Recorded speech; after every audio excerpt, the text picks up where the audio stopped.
আজি আমি সেন্টেন্সৰ বিষয়ে আলোচনা কৰিম সেন্টেন্স কি আছিল সেন্টেন্স কেই প্ৰকাৰ আছিল আৰু কি আছিল সেন্টেন্সক আমি কেনেকৈ বুজিব পাৰি এই বিষয়ে আজি আমি বিতং বুজিবলৈ চেষ্টা কৰিম সকলো ডাউট ক্লিয়াৰ কৰিবলৈ চেষ্টা কৰিম সো বন্ধুসকল সকলোকে পুনৰ নমস্কাৰ আজিৰ ক্লাছটো আৰম্ভ কৰিবলৈ লৈছো আপোনালোকে ভিডিঅ'টো সকলোকে চাই থাকিব নিশ্চয় কিবা উপকৃত হ'ব পাৰে আৰু যদি ভিডিঅ'টো ভাল লাগে লাইক এটা কৰি দিব আৰু যিমান পাৰে শ্বেয়াৰ কৰি দিব সো বন্ধুসকল ইয়াতে মই লিখিছো সেন্টেন্স সেন্টেন্স মানে কি আছে সেন্টেন্স মানে আছে বাক্য সো আমি যিবোৰ কথা বতৰা কওঁ সেইবিলাকে সেন্টেন্স যে সেন্টেন্স হ'ল যে কিছুমান শব্দ আমি একলগ কৰি আমি কথা এটা কৈ দিওঁ দ্যাট মিন্স যে অৰ্থপূৰ্ণ এটা বাক্য গঠন কৰে সেইটো হৈছে সেন্টেন্স সো ইয়াত মই এক্সপ্লেইনখিনি লিখি দিছো যে a sentence is a group of words giving a complete sense তাৰমানে আমি কি বুজি পালো যে a sentence is a group of words যে sentence হল কিছুমান ওয়াৰ্ডৰ সমষ্টি giving a complete sense যি আমাক এটা কি দিয়ে অৰ্থ দিয়ে ইয়াতে চাও যি শব্দ সমষ্টি এটা সম্পূৰ্ণ অৰ্থ প্ৰকাশ কৰে যি শব্দ সমষ্টি কি কৰে যে সম্পূৰ্ণ এটা অৰ্থ প্ৰকাশ কৰে তাকে আমি সেন্টেন্স বা বাক্য বুলি কওঁ তেনে আমি বুজি পালো যে সেন্টেন্স মানে কি আছিল এটা এইটোলৈ চাও যে মই তলত কেইটামান এক্সাম্পল লৈছো do it can do in the garden is a good boy এইবিলাক সেন্টেন্স হৈছেনে যদিও ইয়াত কেইটামান শব্দ একলগত গঠিত হৈ আছে তথাপি এইকেইটা সেন্টেন্স হৈ থকা নাই কিয়নো এইকেইটা আমাক কি দিয়া নাই যে এটা কমপ্লিট সেন্স দিয়া নাই দ্যাট মিন্স সম্পূৰ্ণ অৰ্থ প্ৰকাশ কৰা নাই সো এইবিলাক সেন্টেন্স হোৱা নাই সো এইবিলাকক যেতিয়া আমি সেন্টেন্স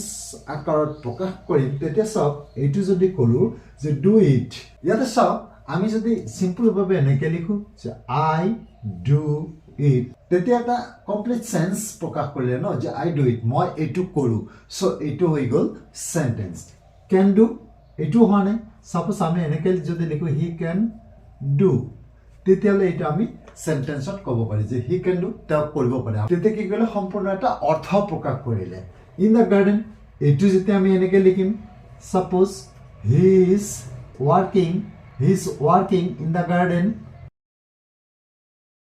এটো লৈছো যে কি লিখিলো he is working in the garden তেতিয়া হে আমাক কি কৰিলে এটা সম্পূৰ্ণ অৰ্থ প্ৰকাশ কৰিলে দ্যাট মিন্স তেওঁ বাগিচাত কাম কৰি আছে ন যে ইজ এটো হোৱা নাই সো সাপোজ আমি যদি এটো এনেকে লিখো ইজ হি ৰাহুল আমি এনেকে লিখিব পাৰো যে তেওঁ ৰাহুল নে তেতিয়া এটা সম্পূৰ্ণ অৰ্থ প্ৰকাশ কৰিলে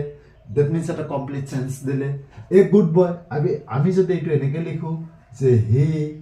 ইজ এ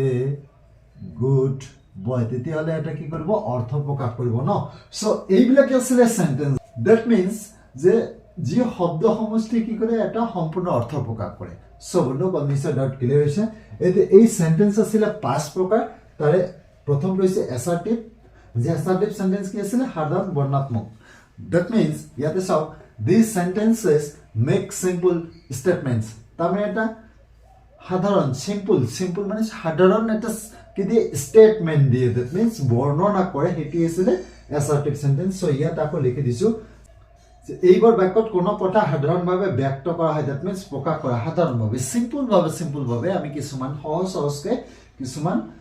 কথা ব্যক্ত কৰো হেবিলাকে হৈছে assertive sentence I know him মই তেওঁক জানো he is Rahul তেওঁ Rahul the boy loves to play লৰাজনে খেলি ভাল পায়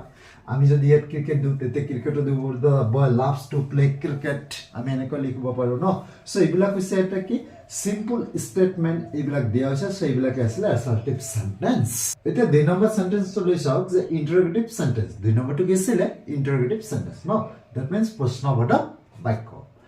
These sentences ask a question. That means interrogative sentence mane question hoda bakyo, prashna hoda bakyo. So prashna hoda bakyo, question kora bakyo bilake hoise interrogative sentence. Very simple. So eibar bakyor dara ki kora hoy prashna hoda hoy. That means question kora hoy. So interrogative sentence or hoy ami ki koru question hodu, prashna hodu na. Yate sa why is he there? Je teo tant kyo will she come তাই আহিবনে where are you going তুমি কলৈ গৈ আছা what are you doing তুমি কি কৰি আছা সো এই ধৰণৰ সেন্টেন্স বিলাক হৈছে ইন্টাৰোগেটিভ সেন্টেন্স দ্যাট মিন্স কোৱেশ্চন সোধা বাক্য তাৰ পিছত 3 নম্বৰটো লৈছো যে ইম্পাৰেটিভ সেন্টেন্স যে ইম্পাৰেটিভ সেন্টেন্স মানে কি আছিল আদেশ উপদেশ অনুৰোধ মূলক বাক্য দ্যাট মিন্স আদেশ দিয়া অনুৰোধ কৰা উপদেশ দিয়া এই ধৰণৰ বাক্যবিলাকে আছিল ইম্পাৰেটিভ সেন্টেন্স ন so these sentences express commands requests order that means আমি কমেন্ট কৰো ৰিকোয়েস্ট কৰো অৰ্ডাৰ কৰো বা এডভাইস দিও আমি কি লিখিব পাৰো আকো এডভাইস আমি এডভাইসও দিও ন তো এই ধৰণৰ বাক্যবিলাকে আছিল ইম্পাৰেটিভ সেন্টেন্স সো এইবোৰ বাক্যত কোনো আদেশ অনুৰোধ উপদেশ ইত্যাদি বুজায় দ্যাট মিন্স আদেশ দিয়া অনুৰোধ কৰা উপদেশ দিয়া যিবোৰ বাক্য আছে সেইবিলাকে আছিল ইম্পাৰেটিভ সেন্টেন্স ইয়াতে সব do da work come to কৰা এইটো আমি আদেশ কৰিছো গো এ ফ্ৰম হিয়াৰ এইটো আমি আদেশ কৰিছো ইয়াৰ পৰা গুছি যোৱা please give me a pen এইটো আমি অনুৰোধ কৰিছো যে অনুগ্ৰহ কৰি মোক এটা কলম দিয়া গিভ আপ ব্যাড হ্যাবিটস এইটো আমি উপদেশ দিছো যে গিভ আপ ব্যাড হ্যাবিটস ন যে বেয়া অভ্যাসবোৰ ত্যাগ কৰা সো বন্ধুসকল আমি নিশ্চয় বুজিব পাৰিছো ইম্পাৰেটিভ সেন্টেন্স কি আছিল এতিয়া 4 নম্বৰ সেন্টেন্সটো কি আছিল যে অপটেটিভ সেন্টেন্স মানে কি আছিল যে ইচ্ছাবোধক বাক্য যে these sentences express wishes prayers that means এইবোৰ সেন্টেন্সে কি কৰে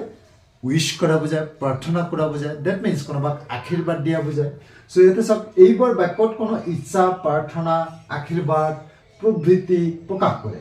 যে অপটেটিভ সেন্টেন্স মানে কি বুজি পালো যে আশীৰ্বাদ দিয়া প্ৰাৰ্থনা কৰা কোনোবাৰ হকে বা ইচ্ছা প্ৰকাশ কৰা কোনো এটা ইচ্ছা প্ৰকাশ কৰা এই ধৰণৰ সেন্টেন্স বিলাক আছিল অপটেটিভ সেন্টেন্স যে God bless you may you live long তুমি দীৰ্ঘায়ু হোৱা মে গড হেল্প হিম তেওঁ ভগৱানে